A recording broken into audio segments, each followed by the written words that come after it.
Hi, welcome back. This is the second episode of how to buy real estate in somebody's mind. In the first episode, we talked about avoiding small talk with 3 simple tools. Always assume that the other person is intelligent, they're creative, and that they are well-intended. Well, if we're going to avoid small talk, how do we get into a conversation? And why does it matter? Why do we need to buy real estate in somebody's mind? Well, when I'm a sophomore in college, my friend Adam August turned to me and he said, Jason, a lot of people are going to tell you that it's not what you know, it's who you know. That's what matters. But they're wrong. He said, it's not who you know. It's who knows you.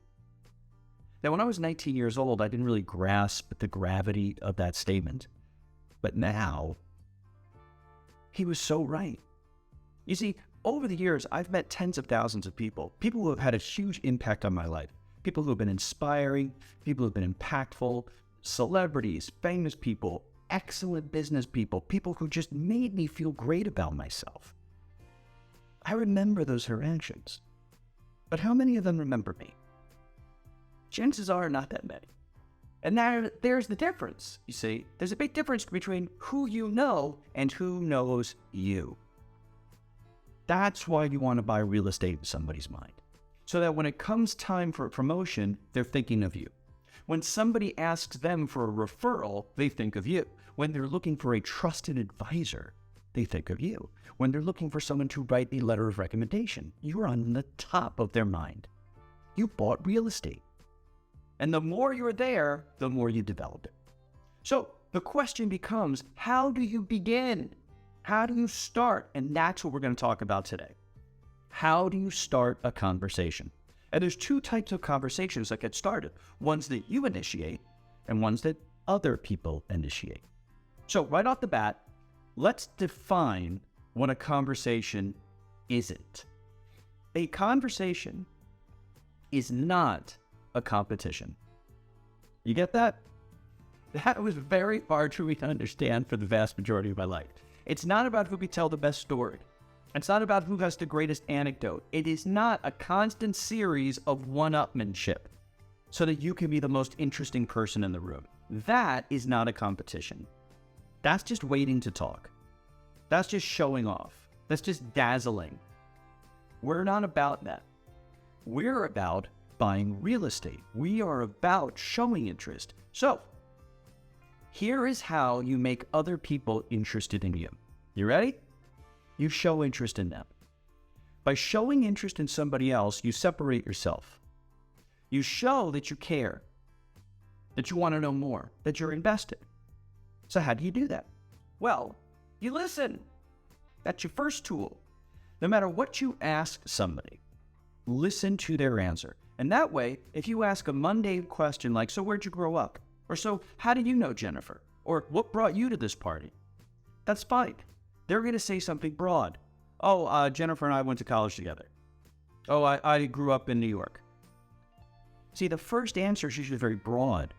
It's usually kind of boring. But if you say these magic words, but tell me more about that. Or say more about that. Or where in New York did you grow up? Or so how long have you known Jennifer? Or where did you go to school with Jennifer? Now you're delving into it. I'll give you an example. So I spent the majority of my adult life in New York City. And so whenever I meet somebody anywhere in the world and I ask them, so where are you from? And they say New York. The first thing I ask is, well, where in New York?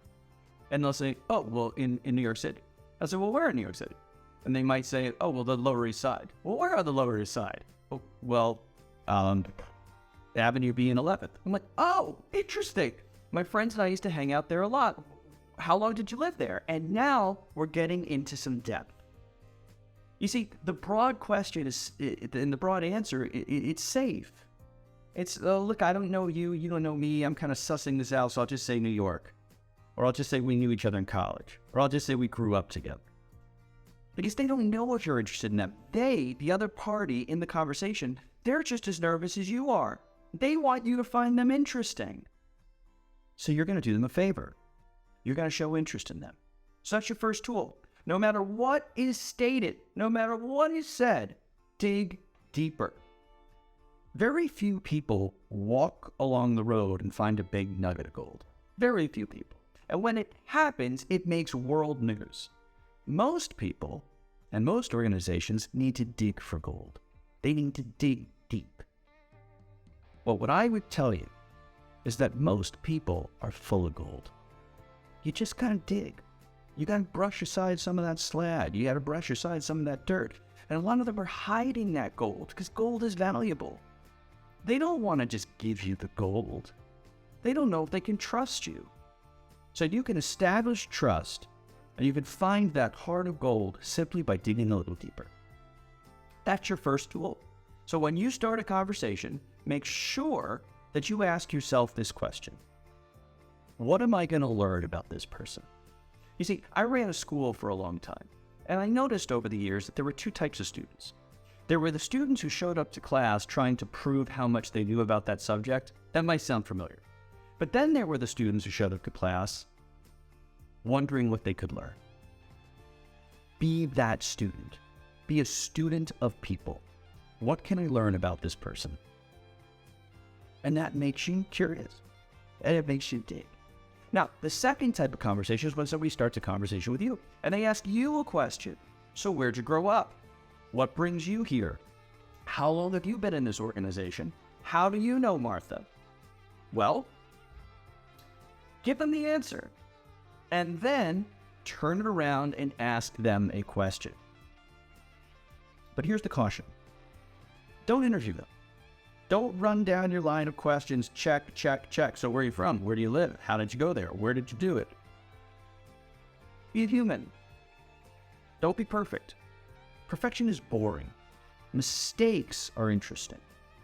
So if you found this helpful, tune in tomorrow for our next tip, our next strategy, our next tool of how you can buy more real estate in people's minds. Remember to stay curious. Ask yourself what you'll learn and show interest in others so they find interest in you. All right. As always, if you need to reach me, my email is right here. Please like and subscribe, and I'll see you at the next one. Thanks for watching.